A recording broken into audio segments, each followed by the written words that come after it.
Harry Potter et le prisonnier d'Azkaban de J.K. Rowling chez Folio Junior. Chapitre 11. L'éclair de feu. Harry ne savait plus très bien comment il avait réussi à retourner dans la cave de Honeydukes et à reprendre le souterrain en sens inverse et à revenir dans le château. La seule chose certaine, c'était que le trajet du retour avait été très rapide et qu'il n'avait pas prêté grande attention à ce qu'il faisait, car seule la conversation qu'il venait d'entendre occupait son esprit. Pourquoi personne ne lui avait-il jamais rien dit? Dumbledore, Hagrid, Monsieur Weasley, Cornelius Fudge. Pourquoi personne n'avait-il jamais mentionné le fait que ses parents étaient morts à cause de la trahison de leur meilleur ami? Pendant tout le dîner, Ron et Hermione lancèrent à Harry des regards inquiets, sans oser parler des propos qu'ils avaient surpris, de peur que Percy, assis à côté d'eux, ne les entende. Lorsqu'ils remontèrent dans la salle commune surpeuplée, Fred et George avaient fait exploser une demi-douzaine de bombes à bouse pour saluer la fin du trimestre. Harry, qui n'avait pas envie que les jumeaux lui demandent s'il avait réussi à atteindre Préolard, monta discrètement l'escalier jusqu'au dortoir vide et se précipita sur son armoire, au chevet de son lit.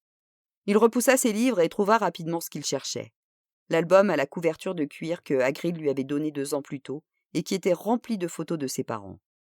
Il s'assit sur son lit, tira les rideaux du baldaquin et tourna les pages à la recherche de... Il s'arrêta sur une photo, prise le jour du mariage de ses parents. Son père, le visage radieux, les cheveux en bataille, tels qu'il les avait légués à Harry, lui adressait des signes de la main. Sa mère, au bras de son mari, semblait rayonner de bonheur. Et là, ce devait être lui, leur témoin. Harry n'y avait jamais fait attention auparavant. S'il n'avait pas su que c'était la même personne, jamais il n'aurait deviné qu'il s'agissait de Black. Son visage, aujourd'hui émacié et cireux, était alors rieur et séduisant. S'était-il déjà mis au service de Voldemort lorsque cette photo avait été prise? Avait-il déjà projeté le meurtre des jeunes mariés? Avait-il conscience qu'il risquait de passer 12 ans à Azkaban, 12 ans qui le rendraient méconnaissable? Mais lui, les détraqueurs le laissent indifférent, pensa Harry en contemplant le visage charmeur et souriant de Black. Ce n'est pas lui qui entend ma mère hurler quand ils approchent. Harry referma l'album d'un coup sec et le rangea dans l'armoire. Puis, il se déshabilla et se coucha en vérifiant que les rideaux du baldaquin étaient bien tirés autour de lui. La porte du dortoir s'ouvrit. « Harry » dit Ron d'une voix mal assurée, mais Harry fit semblant de dormir. Il entendit Ron sortir et se tourna sur le dos, les yeux grands ouverts. Une haine telle qu'il n'en avait jamais connue se répandit en lui comme un poison dans ses veines. Il voyait Black rire dans les ténèbres, comme si quelqu'un lui avait collé la photo de l'album sur les yeux. Avec la même précision que s'il avait regardé une séquence de film, il vit Sirius Black foudroyer Peter Pettigrew, qui ressemblait à Neville Londubat, en le réduisant en miettes. Il l'entendit murmurer d'un ton empressé. « Ça y est, maître, c'est fait. Les Potter m'ont choisi comme gardien de leur secret. » Un rire perçant s'élevait alors, le même rire que Harry entendait dans sa tête chaque fois que les détraqueurs approchaient. « Harry, tu as une mine épouvantable !» Le soleil était déjà levé lorsque Harry avait enfin réussi à s'endormir. À son réveil, le dortoir était désert.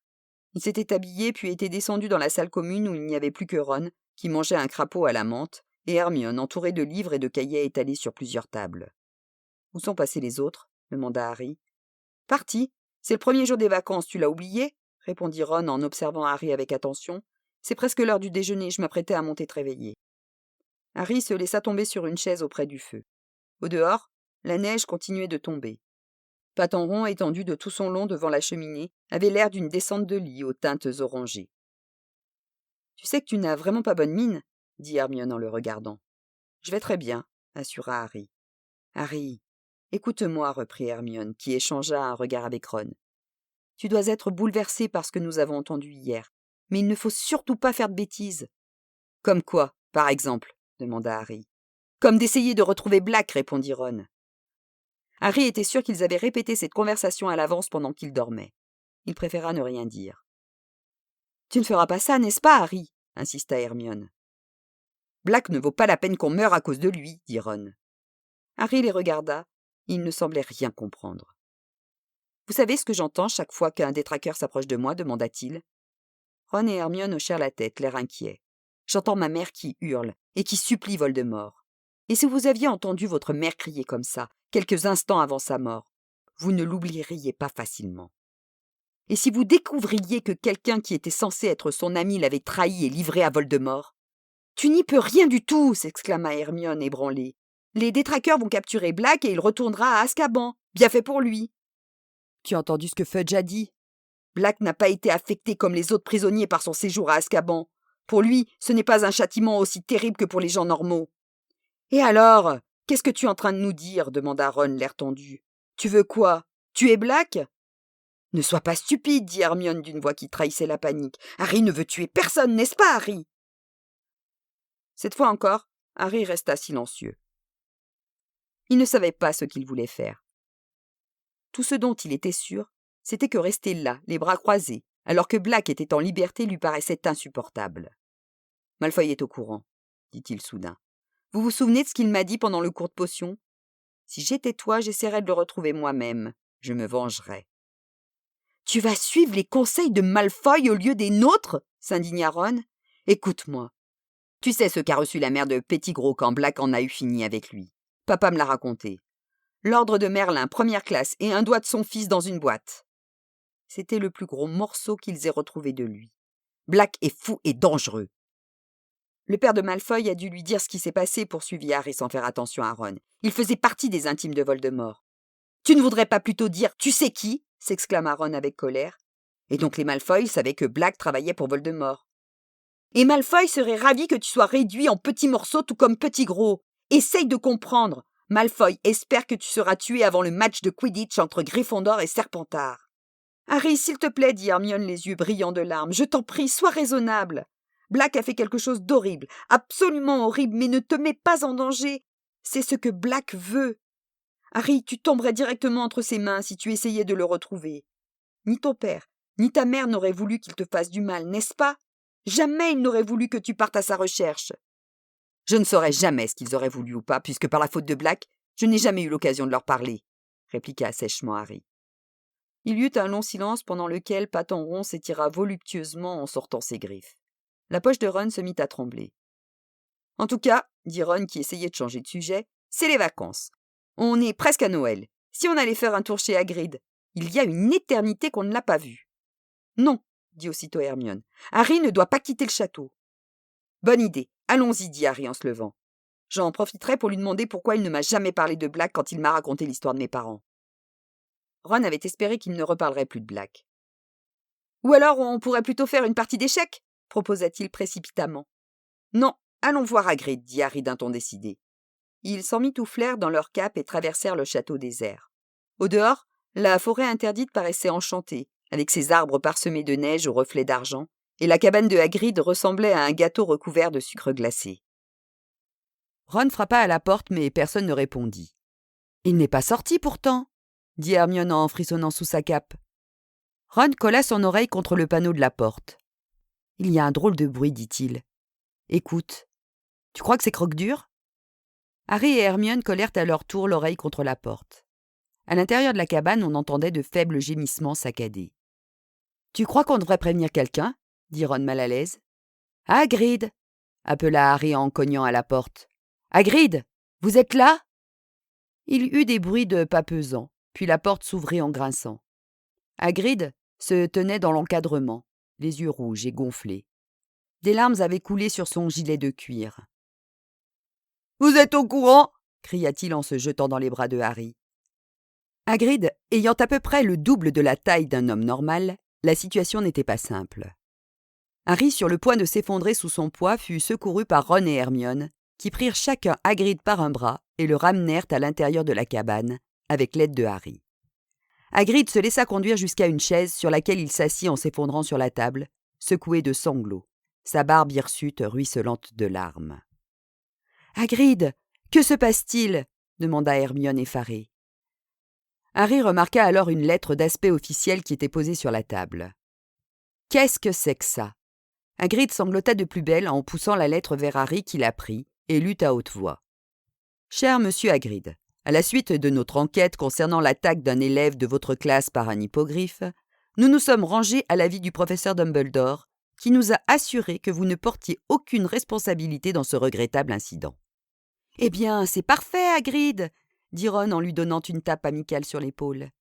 Hagrid continua cependant de sangloter en faisant signe à Harry, d'un geste de sa main gigantesque, de poursuivre la lecture. Nous devons cependant vous faire part de nos préoccupations relatives à l'hippogriffe en question. Nous avons en effet décidé de retenir la plainte de M. Lucius Malfoy et de porter l'affaire devant la commission d'examen des créatures dangereuses. L'audience se tiendra le 20 avril et nous vous demandons de vous présenter à cette date, accompagné de votre hippogriffe, au bureau londonien de la commission. Dans l'intervalle, l'hippogriffe devra être isolé dans un enclos et soigneusement attaché. Avec nos salutations confraternelles. La lettre était signée par les membres du conseil d'administration de l'école. « Vous nous avez expliqué que Buck est un très brave hippogriffe, dit Ron. Je suis sûr qu'il s'en tirera. »« On voit que tu ne connais pas ces gargouilles de la commission, » sanglota Hagrid en s'essuyant les yeux d'un revers de manche. « Ils s'en prennent toujours aux créatures intéressantes. » Un bruit soudain retentit dans un coin de la cabane. Harry, Ron et Hermione tournèrent la tête. Buck, l'hippogriffe, était étendu à l'autre bout de la pièce et mâchait quelque chose qui répandait du sang sur le plancher. « Je ne pouvais quand même pas l'attacher dehors avec toute cette neige, » dit Hagrid en étouffant un sanglot. « Le laisser tout seul, à Noël !» Harry, Ron et Hermione échangèrent un regard. Ils n'avaient pas le même goût que Hagrid pour ce qu'il appelait les créatures intéressantes, et qui, aux yeux des autres, n'étaient que des monstres terrifiants. Buck, cependant, ne paraissait pas particulièrement dangereux. Du point de vue de Hagrid, il était même adorable. « Il va falloir préparer de solides arguments pour votre défense, Hagrid, » dit Hermione en posant sur son énorme bras une main compatissante. « Vous arriverez à démontrer que Buck est inoffensif, j'en suis persuadée. »« Ça ne servira à rien, » sanglota Hagrid. « Tous ces affreux de la commission sont à la botte de Lucius Malfoy. Ils ont peur de lui. Et si je n'arrive pas à les convaincre, Buck sera... » Hagrid se passa l'index sur la gorge. Puis il poussa une longue plainte et s'enfouit le visage dans les bras. « Et Dumbledore » dit Harry. « Il a déjà fait tout ce qu'il pouvait pour moi, » grogna Hagrid. « Il est suffisamment occupé à empêcher les détraqueurs d'entrer, sans compter Sirius Black qui rôde dans les environs. » Ron et Hermione jetèrent un bref coup d'œil à Harry, en se demandant s'il allait lui parler de Black. Mais Harry ne pouvait se résoudre à lui faire des reproches, maintenant que Hagrid paraissait si malheureux. « Hermione a raison, Hagrid, dit-il. Vous ne devez pas vous avouer vaincu. Ce qu'il vous faut, ce sont de bons arguments pour vous défendre. Vous pouvez nous citer comme témoins. » « Je me souviens d'avoir lu quelque chose à propos d'une affaire semblable, » dit Hermione d'un air songeur. « C'était l'histoire d'un hippogriffe qui avait été insulté et qui a fini par être innocenté. Je vais faire des recherches et voir exactement ce qui s'était passé. » Hagrid poussa une lamentation encore plus déchirante. Harry et Hermione lancèrent un regard à Ron en espérant qu'il aurait une autre idée. « Vous voulez que je vous prépare une tasse de thé ?» proposa Ron. Hagrid se tourna vers lui. « C'est toujours ce que fait ma mère quand quelqu'un ne se sent pas bien, » marmonna Ron en haussant les épaules. Finalement, après que Harry et Hermione lui eurent à nouveau assuré qu'ils feraient tout pour l'aider et que Ron eut posé devant lui une grande tasse de thé fumant, Hagrid se moucha avec un mouchoir de la taille d'une nappe et dit « Vous avez raison. Il ne faut pas que je me laisse aller. Je dois me ressaisir. » Croque-Dur, le molosse, sortit timidement de sous la table et posa la tête sur les genoux de son maître. « Je me sens pas dans mon assiette ces temps-ci, » dit Hagrid en caressant Croque-Dur d'une main et en essuyant ses larmes de l'autre. « Je me fais du souci pour Buck. Et en plus, personne ne s'intéresse à mes cours. »« Nous, on s'y intéresse !» mentit Hermione. « Ils sont passionnants !» assura Ron. « Au fait, comment vont les Veracras ?»« Morts, » répondit Hagrid. « Ils ont mangé trop de laitue. »« Oh non !» s'exclama Ron. « Et puis tous ces détraqueurs me rendent malade, » reprit Hagrid, secoué d'un frisson. « Je suis obligé de passer devant chaque fois que je vais boire un verre aux 3 balais. J'ai l'impression de retourner à Azkaban. » Il s'interromput et but son thé. Harry, Ron et Hermione le regardèrent en retenant leur souffle. Jamais ils ne l'avaient vu entendu parler de son bref séjour à Azkaban. « C'est vraiment terrible là-bas ?» demanda timidement Hermione au bout d'un moment. « Vous ne pouvez pas avoir idée, » répondit Hagrid à voix basse. « Je n'ai jamais vu quelque chose comme ça. J'ai cru que j'allais devenir fou. Mes plus mauvais souvenirs me revenaient en tête. Le jour où j'ai été renvoyé de Poudlard, Le jour où mon père est mort. Le jour où j'ai dû me séparer de Norbert. » Ses yeux se remplirent de larmes. Norbert était un bébé dragon que Hagrid avait un jour gagné en jouant aux cartes. Au bout d'un moment, on ne sait plus qui on est, et on n'a même plus envie de vivre. J'espérais mourir dans mon sommeil. Quand ils m'ont relâché, j'ai eu l'impression de renaître, tout revenait en moi. Je n'avais jamais rien ressenti de pareil. Mais les détraqueurs n'avaient pas très envie de me laisser partir. « Vous étiez innocent, dit Hermione. » Hagrid eut un petit rire. « Vous croyez que ça les intéresse? Ils s'en fichent. Tout ce qui compte pour eux, c'est d'avoir à leur disposition 200 êtres humains, qu'ils puissent vampiriser en leur ôtant toute idée de bonheur. Qu'on soit coupable ou innocent, ça leur est bien égal. » Hagrid resta silencieux un moment, les yeux fixés sur sa tasse de thé. « À un moment, j'ai pensé que je pourrais faire fuir Buck, dit-il enfin. Mais comment expliquer à un hippogriffe qu'il a intérêt à se cacher?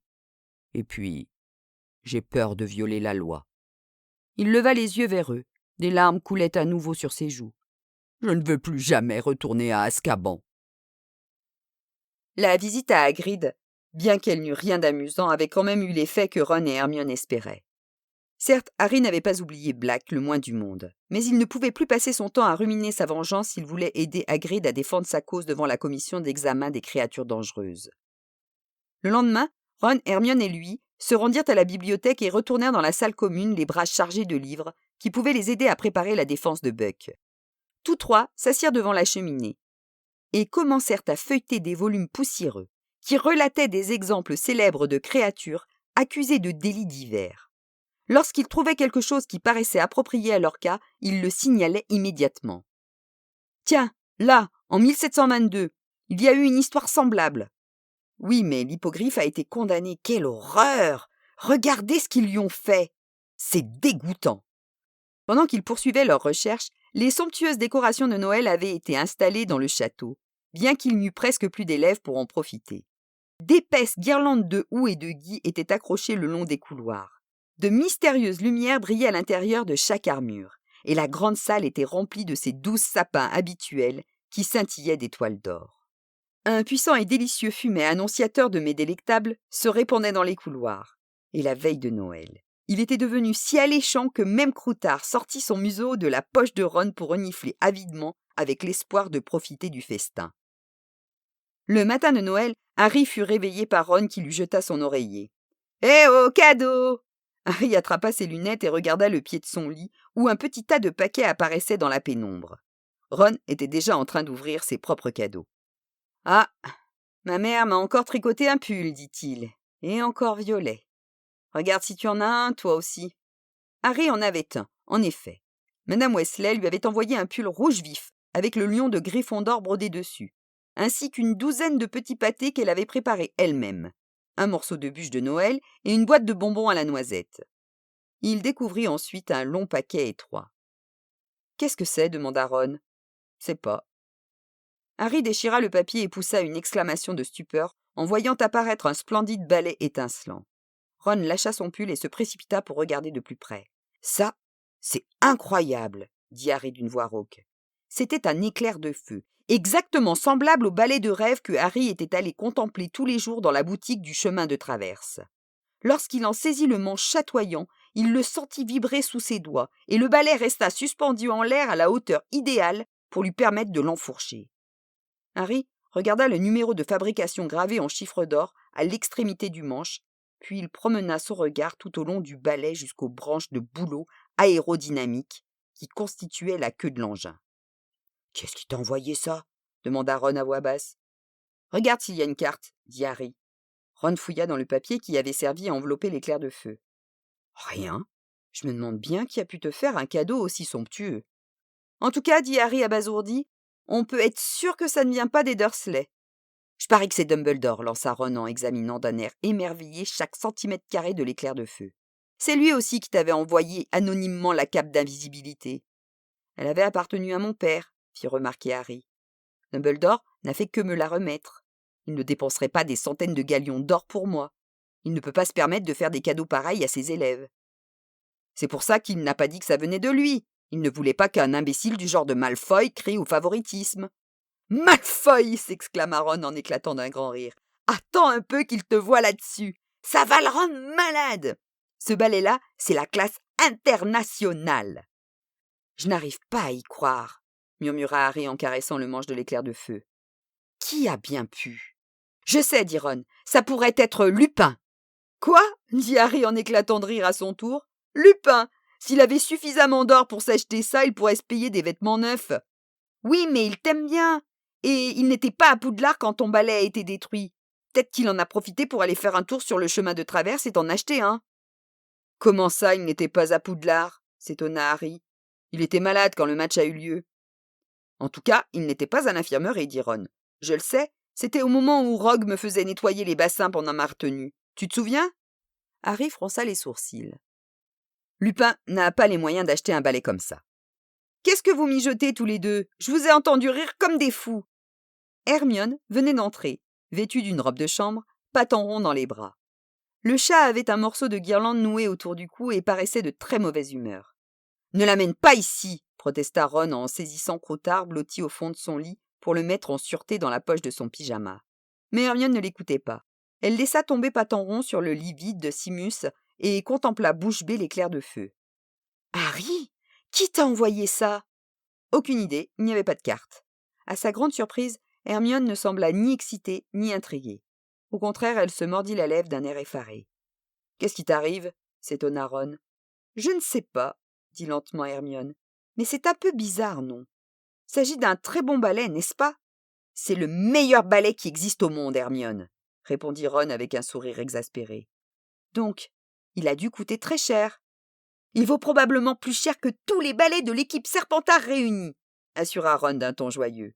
Alors, qui enverrait à Harry quelque chose d'aussi précieux sans même le prévenir? Demanda Hermione. On s'en fiche, répliqua Ron d'un ton impatient. Est-ce que je peux l'essayer, Harry? Tu veux bien?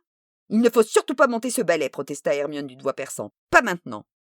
Qu'est-ce qu'on doit en faire, d'après toi? S'en servir pour balayer le plancher?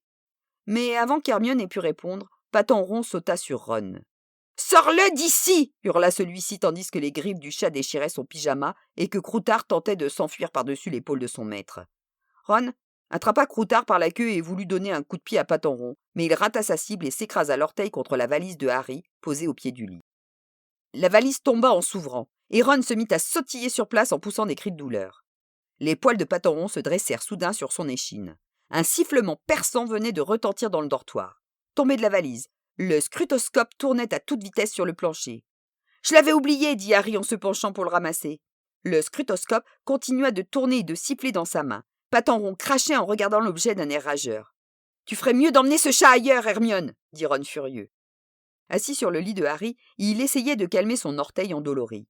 « Et toi, tu ne peux pas faire taire cet engin ?» ajouta-t-il à l'adresse de Harry pendant qu'Hermione quittait le dortoir à grands pas, en emportant son chat qui fixait Ron d'un mauvais œil. Harry remit le scrutoscope au fond de sa valise en le fourrant dans une vieille chaussette. On n'entendait plus à présent que les gémissements étouffés de Ron, partagés entre la douleur et la rage. Croutard, encore tremblant, était pelotonné entre ses mains. Harry, qui ne l'avait pas vu depuis longtemps, trouva que le rat, autrefois si dodu, était devenu squelettique. Il avait aussi perdu beaucoup de poils et sa peau était à nu par endroits. « Il n'a pas l'air en très bonne forme, fit-il remarquer. « C'est le stress, dit Ron. Il irait très bien si seulement cette grosse boule de poils le laissait tranquille. » Mais Harry se souvenait que, selon la sorcière de la ménagerie magique, les rats ne vivaient pas plus de 3 ans, et, à moins que Croutard ait disposé de pouvoirs exceptionnels, il était probable que sa fin était proche. Ron avait beau se plaindre qu'il était ennuyeux et inutile, il ne faisait aucun doute qu'il serait très triste si le rat venait à mourir. L'esprit de Noël n'était pas très présent dans la salle commune de Gryffondor. Hermione avait enfermé Pattes en rond dans le dortoir des filles, mais elle était furieuse que Ron ait essayé de lui donner un coup de pied. Ron, lui, ne décolérait pas contre le chat. Harry renonça bientôt à les réconcilier et se consacra à l'examen de l'éclair de feu qu'il avait descendu du dortoir. Pour une raison qu'il ignorait, Hermione semblait en être agacée. Elle ne disait rien, mais observait le balai d'un regard noir, comme si lui aussi était hostile à son chat. À l'heure du déjeuner, ils descendirent dans la grande salle et découvrirent que les tables avaient été repoussées contre les murs pour n'en laisser qu'une seule dressée en son centre. Elle comportait 12 couverts. Les professeurs Dumbledore, McGonagall, Rogue, Chourave et Flitwick étaient déjà là, ainsi que Rusard, le concierge, qui avait abandonné son habituelle veste marron au profit d'une vieille jaquette de cérémonie qui semblait passablement moisie. Il n'y avait que 3 autres élèves. 2 d'entre eux étaient des nouveaux de première année qui paraissaient très mal à l'aise. Le 3e était un 5e année de Serpentard au visage sinistre. « Joyeux Noël !» dit Dumbledore en voyant approcher Harry, Ron et Hermione. « Puisque nous sommes si peu nombreux à rester au château, il serait stupide d'utiliser plusieurs tables. Asseyez-vous, asseyez-vous !» Harry, Ron et Hermione s'installèrent côte à côte au bout de la table. « Pétard surprise !» annonça Dumbledore avec enthousiasme. Il tendit l'extrémité d'un gros pétard argenté à Rogue qui tira dessus à contre-cœur.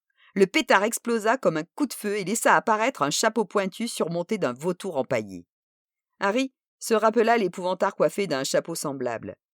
Il échangea un sourire avec Ron tandis que Rogue, les lèvres plus minces que jamais, poussait le chapeau vers Dumbledore qui s'en coiffa aussitôt.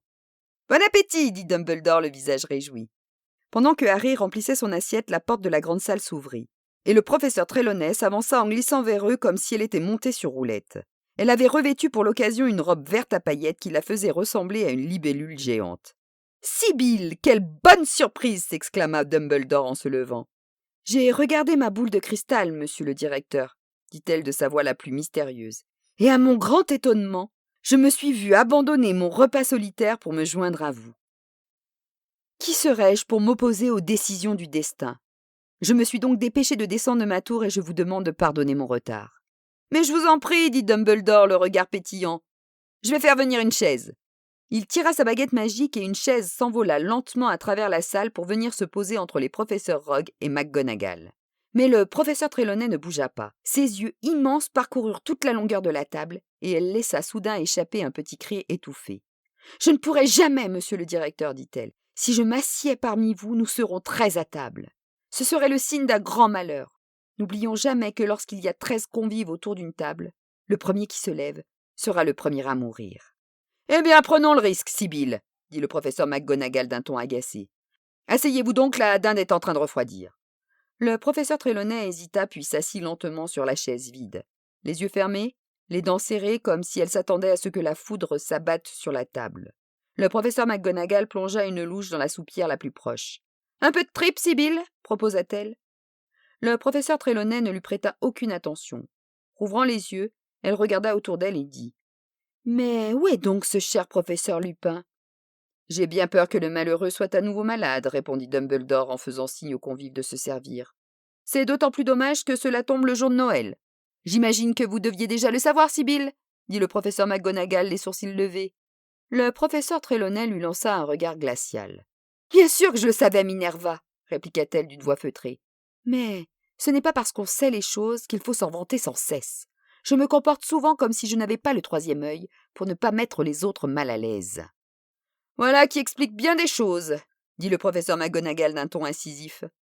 La voix du professeur Trelawney devint soudain beaucoup moins mystérieuse. « Si vous voulez tout savoir, Minerva, dit-elle, j'ai vu que ce malheureux professeur Lupin ne restera pas parmi nous bien longtemps. Il semble lui-même conscient que le temps lui est compté. Il a tout simplement pris la fuite lorsque je lui ai proposé de lire son avenir dans la boule de cristal. »« Voyez-vous ça ?» dit sèchement le professeur McGonagall. « À mon avis, » intervint Dumbledore d'un ton enjoué, mais d'une voix suffisamment forte pour mettre un terme à la conversation des 2 professeurs, « il est très peu probable que la vie du professeur Lupin soit en danger immédiat. Séverus, vous lui avez préparé sa potion ?»« Oui, monsieur le directeur, » répondit Rogue. « Très bien, dit Dumbledore. Il devrait donc être sur pied dans très peu de temps. Derek, vous avez pris des chipolatas ? Elles sont excellentes. » L'élève de première année rougit jusqu'aux oreilles en entendant Dumbledore s'adresser directement à lui et saisit le plat de saucisses d'une main tremblante. Le professeur Trelawney se comporta presque normalement jusqu'à la fin du repas, qui se termina 2 heures plus tard. L'estomac rempli à craquer, leurs chapeaux trouvés dans les pétards surprises sur la tête, Harry et Ron furent les premiers à se lever. Le professeur Trelawney poussa alors un cri perçant. « Mes enfants !» s'exclama-t-elle. « Lequel de vous 2 s'est levé le premier ? Lequel ?» « Je ne sais pas, » répondit Ron en regardant Harry d'un air gêné. « Je crois que cela n'a aucune importance, » déclara le professeur McGonagall d'un ton glacial. « À moins qu'un tueur fou attende de découper à coups de hache le premier qui sortira de cette salle. » Même Ron éclata de rire. Le professeur Trelawney parut gravement offensé. « Tu viens ?» dit Harry à Hermione. « Non, » répondit celle-ci, « j'ai quelque chose à dire au professeur McGonagall. » Elle veut sans doute quelques cours supplémentaires, dit Ron dans un bâillement, tandis qu'ils sortaient de la grande salle sans rencontrer de tueur fou. Lorsqu'ils arrivèrent devant le tableau qui masquait l'entrée de la salle commune, ils virent le chevalier du Catogan qui fêtait Noël en compagnie de 2 moines, quelques anciens directeurs de Poudlard et son gros poney. Le chevalier releva sa visière et leva une coupe d'hydromel à leur santé. « Joyeux Noël » lança-t-il. « Le mot de passe » ?»« Villemaraud » dit Ron. « Vous-même » rugit le chevalier du Catogan. Le tableau pivota pour les laisser entrer. Harry monta droit au dortoir, prit son éclair de feu et le nécessaire à balai qu'Hermione lui avait offert pour son anniversaire, puis redescendit dans la salle commune. Il essaya de trouver quelque chose à faire pour l'entretien du balai, mais il n'y avait aucune branche tordue à couper, et le manche était déjà si étincelant qu'il était inutile de le polir davantage. Ron et lui se contentèrent donc d'admirer l'objet sous tous les angles, jusqu'à ce qu'Hermione les rejoigne, accompagnée par le professeur McGonagall. Bien qu'elle fût la directrice de Gryffondor, Harry ne l'avait vue qu'une seule fois dans la salle commune, un jour où elle était venue leur communiquer une information particulièrement dramatique. Harry et Ron la regardèrent avec des yeux ronds, tenant chacun l'éclair de feu par un bout. Hermione alla s'asseoir derrière eux, prit un livre et se cacha derrière. « Alors le voilà !» dit précipitamment le professeur McGonagall. « Miss Granger vient de me prévenir qu'on vous avait envoyé un balai, Potter. » Harry et Ron se tournèrent vers Hermione et virent rougir son front qui dépassait du livre qu'elle tenait à l'envers. « Je peux » demanda le professeur McGonagall. Sans attendre la réponse, elle leur prit le balai des mains et l'examina minutieusement d'un bout à l'autre du manche. « Et vous dites qu'il n'était accompagné d'aucune carte, Potter. Aucun message d'aucune sorte. »« Non, » dit simplement Harry. « Bien, dans ce cas, je crois que je vais l'emporter avec moi, » dit le professeur McGonagall. « Quoi » s'exclama Harry en se levant d'un bond. « Pourquoi ?»« Et il va falloir vérifier qu'il n'a pas subi de mauvais sorts. Bien entendu, je ne suis pas une experte, mais Madame Bibine et le professeur Flitwick vont devoir le démonter entièrement. »« Le démonter ?» répéta Ron comme si le professeur McGonagall était devenu folle. « Ça ne devrait pas durer plus de quelques semaines, dit le professeur. Si nous sommes certains qu'il n'y a pas eu de mauvais sorts, nous vous le rendrons. »« Il marche très bien, ce balai !» protesta Harry, la voix un peu tremblante. « Je vous assure, professeur !»« Vous n'en savez rien, Potter, » répliqua le professeur McGonagall d'un ton aimable. « Tant que vous n'aurez pas volé avec, en tout cas. Et je vous annonce tout de suite que c'est hors de question jusqu'à ce que nous ayons la certitude qu'il n'a pas été trafiqué. Je vous tiendrai au courant. » Le professeur McGonagall tourna les talons et emporta le balai. Harry la regarda sortir de la salle commune, tandis que Ron se tournait vers Hermione. « Pourquoi est-ce que tu as été tout raconté à McGonagall ?» Hermione posa son livre. Elle avait toujours le teint rose, mais elle regarda Ron avec une expression de défi. « Parce que j'ai pensé, et le professeur McGonagall était d'accord avec moi, que ce balai a sans doute été envoyé à Harry par Sirius Black. »